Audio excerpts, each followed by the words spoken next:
my mic back? Okay. Singers, that was beautiful. Next up, our two advocates for immigrant justice doing essential work right here in our community. Naron is a case manager at the Metro West Workers Center, CASA, where he's on the front lines every day to support and protect our neighbors.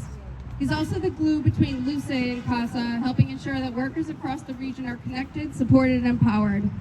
When ICE threatens families and communities, Naren is one of the people who steps in, offering rapid response, legal support, and resources to help people know their rights and stay safe. His work is about more than case management. It's about standing up to fear with solidarity and care. And Diego Lowe has spent decades organizing along immigrant communities in the fight for human rights, workers' rights, and freedom from fear. As director of CASA, he has helped build grassroots power and solidarity in the face of detention, deportation, and exploitation. He reminds us that good trouble is not just a moment, it's a commitment. Welcome, Diego and Naren.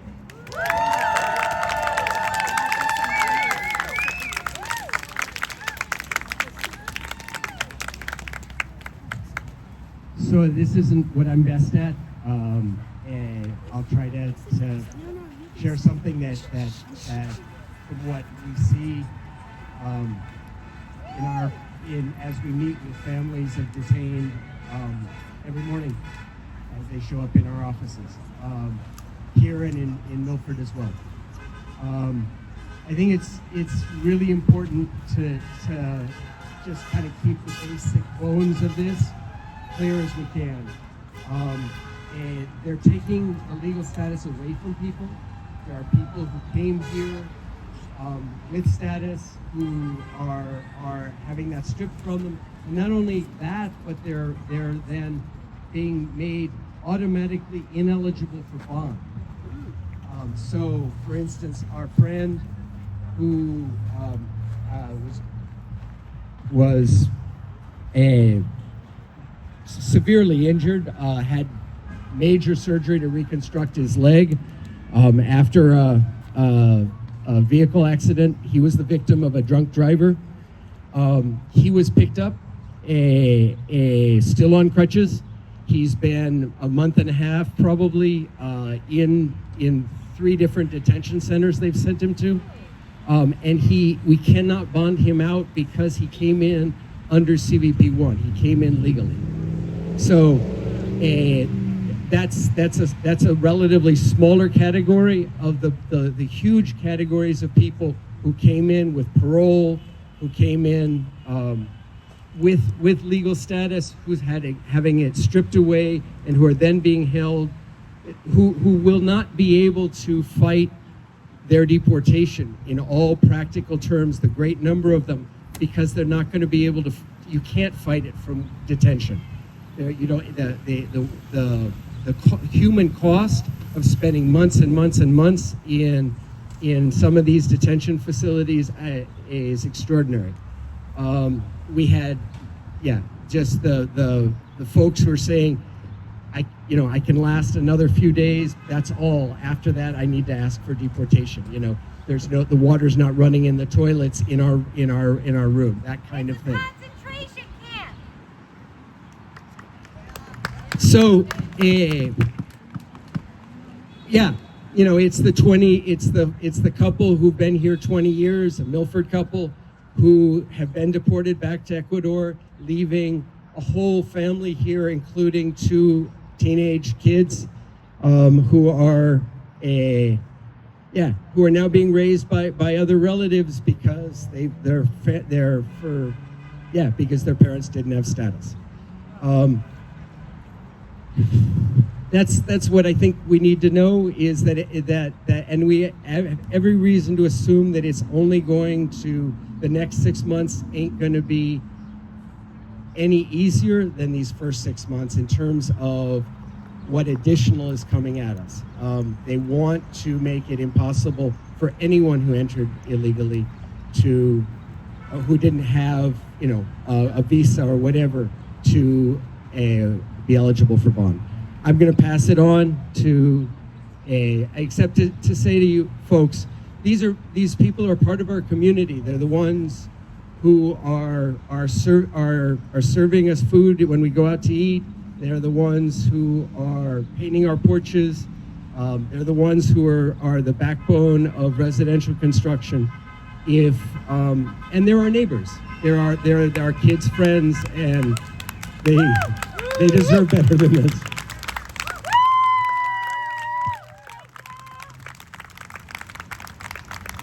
Thank you, Diego, for those really important reminders. We are all neighbors. $10,000 was the amount of money that it took for another of our neighbors here in Metro West to get out and be able to see his family again after more than 80 days in detention.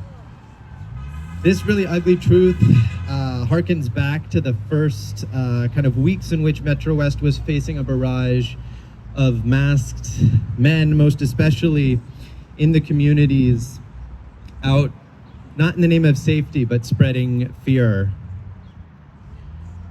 As many of us have been knowing, and in fact, as many of us were advocating against the big, ugly bill, we now know that on a federal level, this administration wants also another to take that 10,000 number again, wants to hire another 10,000 staff just in ICE alone, investing $14 billion into what they're calling removal operations. What it really is terrorizing our communities. And we know this. So many of us have been seeing this week after week. Although this summer, at this moment, we're in some ways at a little bit of a reprieve. Like Diego said, we have every reason to believe that things are going to have to get worse again before they can get better. And so I want to really mention that statewide, CASA has been fortunate to become part of a group of folks, of organizers, of community members from the grassroots up who are standing up against what is part of an unjust system, who are standing up against the legalized kidnapping of our neighbors in the LUCE effort. For those who don't know, LUCE is a statewide hotline that can be called to report, again, the suspicious activities of folks who are most often not uniformed, folks who are part of Homeland Security, of ICE, who are going into our communities, going into our neighborhoods, going to the places of work of our neighbors, and who were this spring most often here in Framingham, surrounding towns, at the crack of dawn, really disappearing people as best as they could as they were leaving their houses first thing in the morning to go out and work their long work days, to go out and continue being members of our Massachusetts and New England communities, tax-paying workers who are here contributing to our society and who are now living in fear of what could happen the next day, the next week. And so for those of you who don't already have it, I invite you to take out your phone to program in the LUCE hotline number. And this is a way that we can all verify what is potentially, again, activity of ICE, of all manner of operations, all manner of new tactics, trying to grab people up at the least convenient times. We can verify what's rumor, what's fear-mongering, what's disinformation, in fact, and we can make sure that we're getting back to base communities of immigrants, essential information that is going to help all of us, right? Help all of us to live more safely, to live our lives. So again, the LUCE, and if you're interested in the project itself too, invite you to come and speak to CASA, come and speak to some of the volunteers, some of your neighbors who have been involved and on the front lines of that work and are able to connect many of the families of the neighbors who are suffering direct efforts of the Trump administration with the essential legal advice and other kinds of direct mutual aid support that they may be most in need of. So, again, the LUCE hotline number can be called. It's 617-370-5023. Again, 617-370-5023. I think that LUCE and other projects that are grassroots, that are based on models of mutual aid, are going to be absolutely essential for continuing to show up for each other every day, every month, and every year in the next coming years of this administration. Thank you all for being here today.